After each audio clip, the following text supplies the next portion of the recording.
Okay, good morning everyone. Hope you're well. Another mystical video. So this one's on the Sahel and desertification. This is specifically for my teaching group at the moment, but if you're doing desertification and Sahel at GCSE AQA geography, then feel free to give it a watch as well. So first of all, our hot environment and desertification. Well, what is desertification? Fundamentally, it's the growth of desert areas, okay? And what we mean by that is that especially in the Sahel, which we'll look at in a second, is that a really, really vulnerable part of the world, which is the desert, is encroaching into another really vulnerable part of the world, which is the kind of the rainforest areas, okay? But essentially what it is the growth of deserts. There's some amazing YouTubes about the growth of desert areas, and I really recommend you research them and watch them. Some of them only a couple of minutes long, but extremely informative. We focus on the Sahel. Okay, now let me just show you roughly where the Sahel is. Okay, the location, it's really, really good in AQA. This book's great. And you can see here, this area right the way along here is our Sahel, and this is our desert area, and this is the areas at risk from desertification. And if you start to move down there, basically you're starting to look at rainforest biomes essentially, and you can see along the equator here as well. So these are areas that are at risk from desertification, and many millions of people live along that region and are losing their livelihoods, their way of lives, their communities because of this increase in desertification. And it's moving into a very fragile ecosystem. That's a really important thing to remember. Okay, now for AQA, you need to know three things to begin with, which is the causes. Why is this happening? Okay, and my first thing is to say that they link together. Okay, you can't think of one of them on their own in lots of ways. And you'll see why in a second. So first of all, we have climate change. Okay, and climate change is impacting these fragile environments the most across the world. We have much less rainfall in this region than 50 years ago.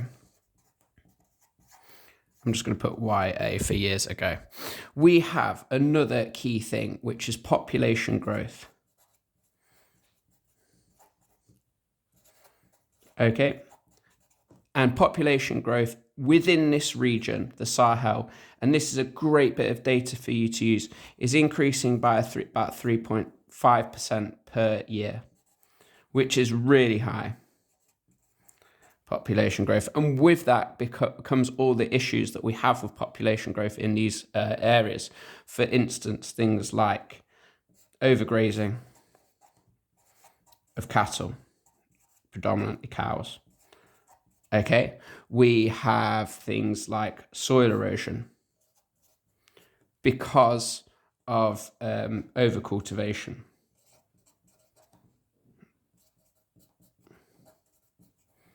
Let me just write soil erosion.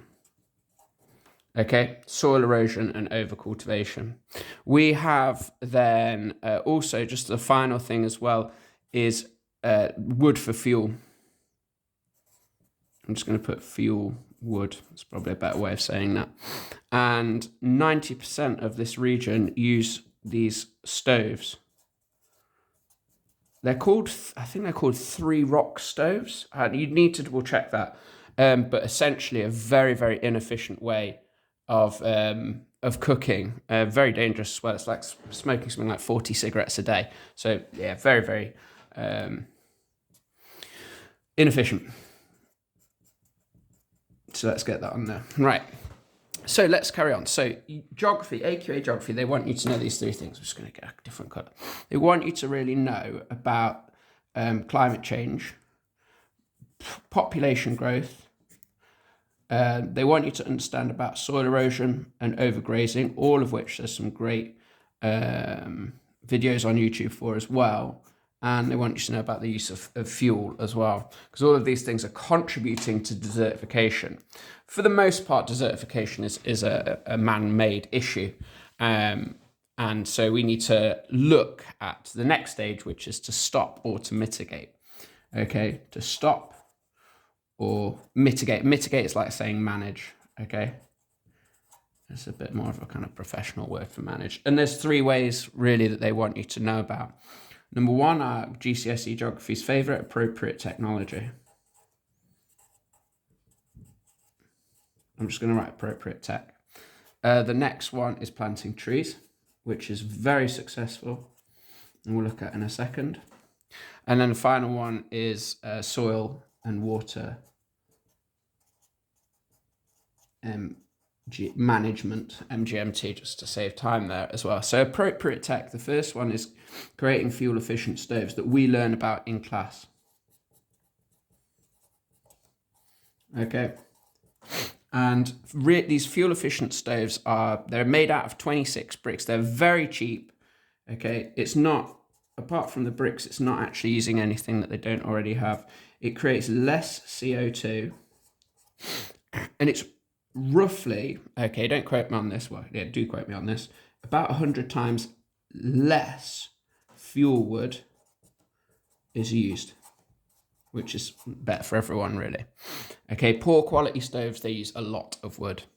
The next one is planting trees, and I encourage you to look at this thing called the green wall, okay, as an example. But one of the big things that happened was that there was a 2004 UN directive, and that was to basically plant more trees. Okay, what does that do and why is it successful? Well, number 1, it cools the land with shade. Let's get this back. Land with shade. That has a huge impact once you start planting a lot of trees. Those trees also return nutrients to the soil, which encourages more plants to grow, especially when you have the leaves falling down. I'm just going to write leaves there, or leaves fall. Okay, and then the final thing is that planting trees really helps to actually retain moisture in the soil. Okay, you've got to think, right, if you have chop down all the trees, you lose all that interception, you lose all of the water going into the soil, and then you just have rapid evaporation. And so by planting trees, you really start to stop that, and it makes the soil much more better for allowing plant growth, and that will stop desertification.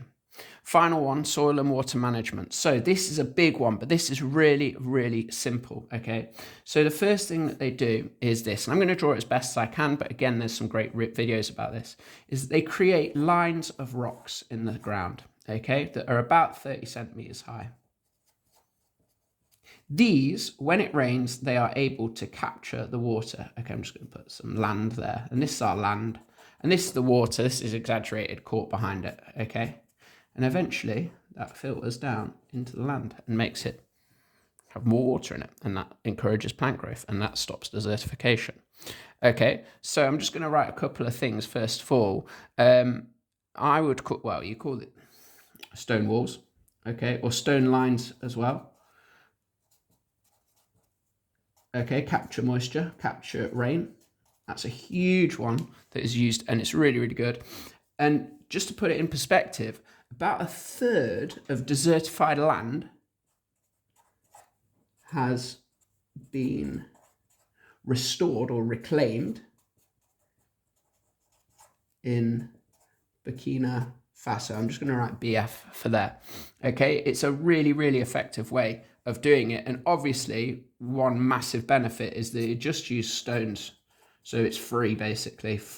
You know, all you're doing is using some labor to do that, and those farms become much better. So what does AQA really want you to know as well in terms of the spec for the Sahel and desertification? Well, let's just have a quick recap. You need to be able to discuss all of these kind of key things, right? You need to talk about the causes of desertification. Why is it happening? It's predominantly man-made, okay, as our temperatures are increasing. We need to look at climate change, population growth, soil erosion, overgrazing, and fuel, okay, being used and causing desertification. We then have to learn about stopping or mitigating it. And the 3 key things you need to know about are appropriate technology, planting trees, and soil and water management. If you go into your exam knowing those, there's not many questions they can ask you where you'll be really stumped. All right, take care, guys. Bye-bye.